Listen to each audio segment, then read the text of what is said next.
after 3. That means technically you are paying nothing, you just use mobile. Then what is the consideration for Reliance? They must be in losses, no? Hello. Will you learn this kind of scheme? You take something, so you use my goods for like 3 years, give me deposit of 1,500. After 3 years you bring back that particular goods, I will give you 1,500. Will you do it? Will you do this kind of business?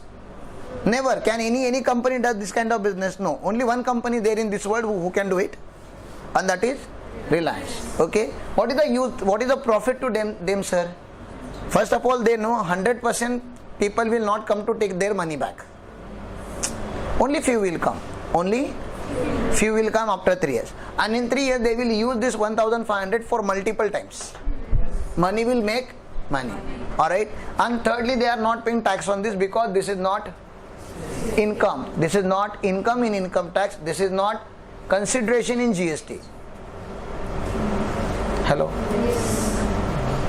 They are smart. Okay.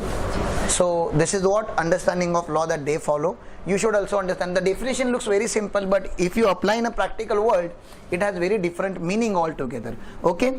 So deposits, whether security deposit is consideration or not consideration, answer is no. But if you apply as consideration, then it will become consideration. Okay. So subsidy given by only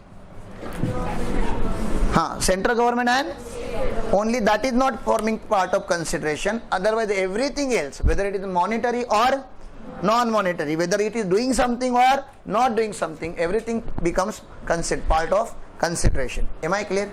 Yeah. So please write it down. George.